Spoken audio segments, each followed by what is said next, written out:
Geeksvana is your drone channel. Hey everyone, my name is Sean and welcome to Geeksvana.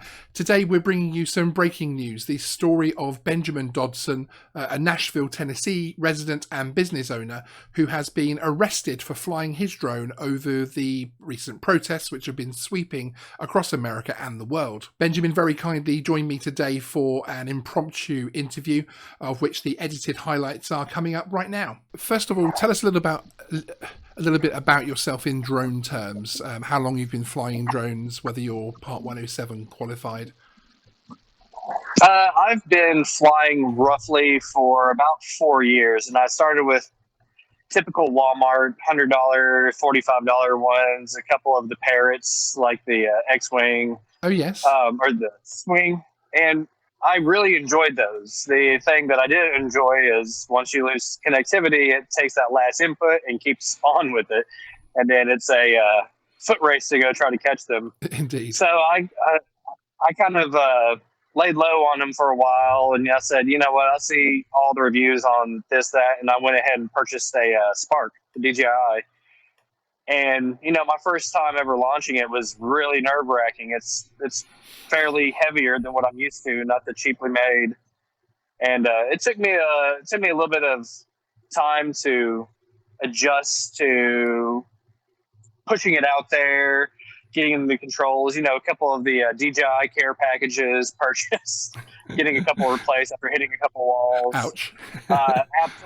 Absolutely heart-dropping the first time I ever went into ADDI mode from loss of GPS. And then since then, I've put on like roughly 48, 50 hours of time, over 300 miles in flight log. And I feel incredibly comfortable. I can take mine and basically just thread it through anything. I feel comfortable with it. Obviously, the number one thing is aircraft and on the ground safety. Absolutely. I try to make sure when I'm flying around, if I'm flying around a neighborhood, I never hover. That way people don't get the idea of, they're spying on me. I've had a couple people stop in a neighborhood I lived in, and that's why I said, well, best way to eliminate this, just to have fun with it. And I try to take some aerials, and nice. We'll take it to a park to get the photos. Do you still fly a Spark now, or have you upgraded from the Spark? Or I went from the Spark, and then I got the Mavic Mini when it came out, and then I recently acquired the MA2, so the Mavic Air 2 with the ADS-B. That's exactly what I thought. I have my Mini here in its little case, and I have my Mavic Air 2 out in the hallway, actually. So yes, they're a great combination, aren't they? Oh, I love it. The MA2 is fantastic. It fights wind. It's got every feature that you could possibly need, and some. For novice flyers, I would highly recommend that. Even for professional photographers, I've been like, hey, take the control. Just watch out for buildings. Don't throw it over anybody. And are you Part 107 qualified? I am not. At this point. So you are a hobbyist enjoying the hobby, basically. The incident which we're talking about today happened on the weekend just past, when you were flying in Nashville. Are you local to the area? Yes, I live about 6 miles away. Where I took off from is my business. Right. Okay. So you actually took off from a building that you lease or own yourself, basically. Yes. Would you mind talking us through what actually happened to you that particular day? Yeah, absolutely.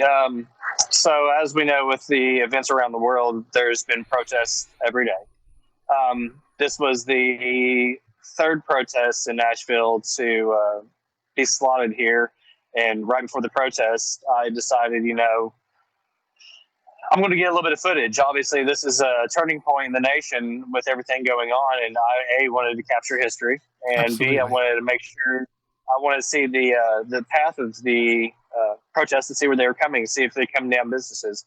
A week prior to the day that I flew, the protest was peaceful until it wasn't, and then multiple businesses actually were destroyed. Windows thrown out. The building that's directly to the side of us, they broke in, stole about $40,000 and set it on fire. It was a small fire. It was contained. The other food store down the place suffered a little bit more damages. Obviously, the historic courthouse, suffered quite a bit of damages. And so I'm trying to capture this as a moment of history and just for my own personal security, Yeah, just to see what's going on. multiple reasons. I can understand those. There is the security aspect, there is the historic importance, and you are a drone flyer. There is something great to capture with a drone. That is the hobby. I mean, why own one if you're not going to use it legally to do this type of thing? It's exactly, especially with the unique circumstances you were in, actually having a property close to the path. Then that to me sounds like a fantastic opportunity. So you went up onto the roof to fly? I pulled out just from the easement of my building, which I have up to 6 feet of the building front stop that I can call as my own property. I have to maintain. And that's where I took off from. So I actually notified an officer directly after I took off because they were starting to have a heavier presence there due to the prior weeks, and let me add, we've had to shut down business twice over this for the first one, which is the one that got violent. As soon as I was watching the news, I saw the courthouse. I directed the band to get off stage. I directed the guests to, let's pay out. If you feel like your safety is more important, just leave. We'll take care of the tab. And we shut down and got all the employees out, make sure everybody's safe. And the second one, obviously, we just went ahead, didn't take any chances. We shut down again during a business day. And this last one, we said, you know what, we're going to write it out. The last one was incredibly peaceful. There's not as many people here. There's only 3,000 people in the protest versus the prior one, which had roughly 17,000 or 20,000 protesters. Wow. It was quite a scene. It was awesome. It was awesome to watch. But either way, there's always going to be risk involved. There's going to be the couple bad apples that are going to run it for everybody, and it was unfortunate. So I let the officer know about me flying, and I showed him the physical UAV in the sky, and I let him know, hey, just so you guys don't see this as a threat, I'm going to have inform you if it does get called over the radio.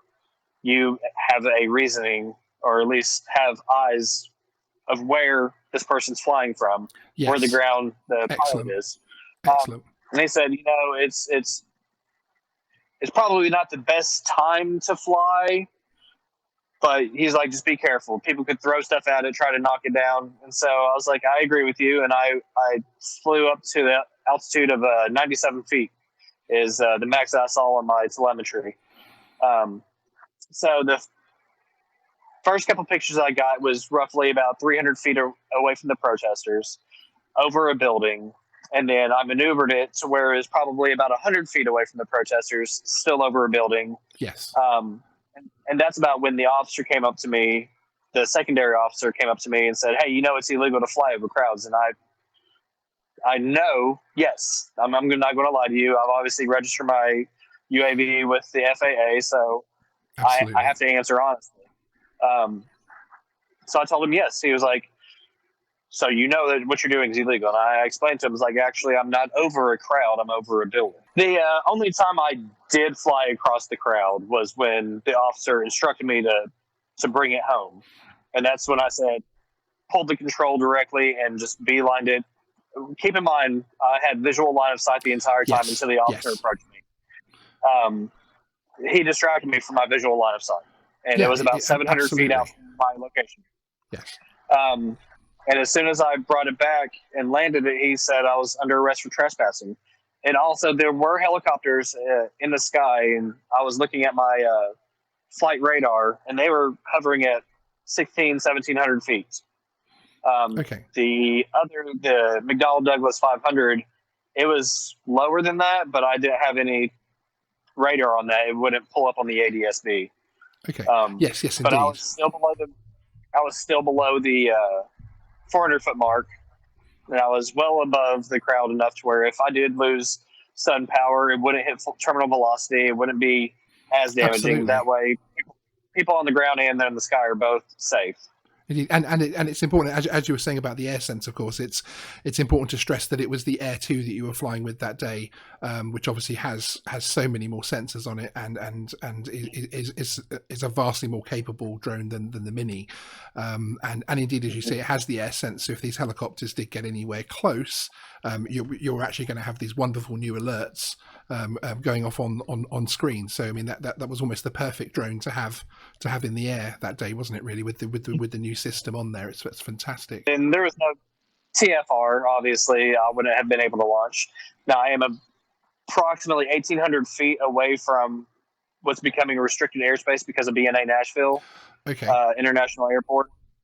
But I was still within my means. Excellent. Okay, so you landed the drone as you say, you took a direct route because obviously the police officer was asking you to come down. What happened then? You were arrested on the spot? As soon as I landed down, he said that you're under arrest. Yes. Right. It was. It was unbelievable. I couldn't believe what was happening, and they didn't mention what I was being arrested for until much later when I actually arrived to the police department. I don't think they had any true probable cause. Even what they wrote on my lanyard, which was the probable cause, it said, approached the suspect and asked him if he knew it was illegal. He said yes and continued to fly on Broadway. And that's verbatim what is written down. So there's a lot of fuzziness in this. He's not asking me directly what was illegal. He didn't actually write down that he asked me illegal to fly over crowds. Yes. So the probable cause could be possibly thrown out in court just based on that alone. Absolutely. So what are the charges that you actually face at the moment then? Criminal trespassing. A lot of the surrounding officers, when they said they were trying to push for a stateside citation, which would just be a piece of paper, court docket, and say move on. Then they said code 2. And they're like, we got to take you into jail. This is absolutely ridiculous. All of them were up in arms about the situation. We've got way worse things to worry about than this. This is insane. Absolutely, and of course the whole significance of the day. Oh, absolutely. They were completely cordial. They were accommodating as can be for the given situation, and they were just as disappointed and laughing at the situation as I was. Incredible, absolutely incredible. So what happens next in legal terms? So you are at the moment still facing these charges, and I assume the next thing is getting a criminal attorney and having your day in court. Mm-hmm. And surprisingly enough, my court date was scheduled 15 days from the day of arrest, which is very fast for any court system in the U.S. Yeah. So I've got a very small window of time to get all my ducks in a row. I've got to get an attorney. I've been looking at a couple of them. I've spoke with a couple criminal defense, but with not very much knowledge in the FAA. So I've kind of skated past them, but I've also been advised, this is going to be a criminal person's charge. So it'd probably be best to go ahead and get a criminal defense minus the FAA. Yes. And then we can look at aviation a little bit later on. One point to make during the interview now, and this isn't something which you've asked me to put. I've found this myself. Your GoFundMe page. I'm going to put a link to that in the description, which is an opportunity for anybody who would like to contribute here to help out with things like legal fees. Okay, so one thing we're asking for as well is that people reach out to Steve Anderson of the Nashville Metro Police. He's the chief of police there, isn't he? And also the prosecutor in the case, Glenn Funk. The links to those contact details will be in the description. What is it are you hoping for from the point of view of other drone pilots making contact? Is it to show the correct regulations were being followed and that type of thing? Oh, absolutely. Number one thing is obviously let them know that we are serious about safety. Safety is paramount. It is our toys, but we still have to be safe with our toys no matter what. Absolutely. The thing that I want to make sure that is reached across is that the local authorities don't have any authority over the air when it comes to us as drone pilots. Now, they do have it over us as persons, but they're also, when they come into contact with us and they stop an operation of us in the air, it could be considered federal. It'd be like walking into the air traffic control tower and arresting somebody who's working. Absolutely. We're guiding pilots, so it could be potentially disastrous. But also, there's a lot of muddy waters and there's a lot of blurred lines when it comes to the definitions of what is acceptable, what is the true airspace regulations, what is navigable airspace, what is not navigable airspace, what is airspace owned by property owners below. I would like to get this in definition so we as operators have a greater understanding of what we're capable of doing. And absolutely, I too hope that we get some clarification more.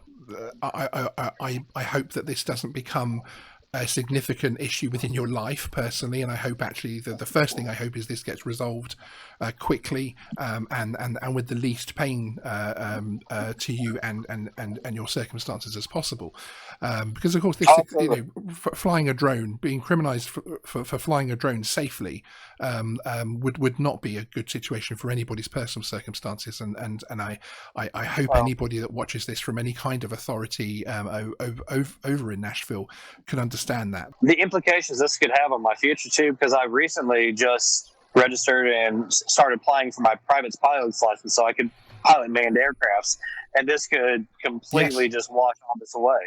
Absolutely, and the implications are far-reaching into anybody's lives for that type of thing, but especially if you're taking the step into general aviation. Which good luck with that, by the way. Okay, well, thank you very much for your time. Is there any other points or anything else that you want to get across today? Not so much. I mean, I'm just not going to roll over and let this happen. Excellent. Like I said, I'm not a rich man, but I'm willing to fight because this could affect everybody. Local, exactly. I don't know, local. And there you have it, the story in Benjamin's own words. One thing I'd like to state here at the end of the interview is, of course, we should remember the very solemn reasons why the protests were going ahead in Nashville and across America. And our heartfelt condolences go out to the Floyd family.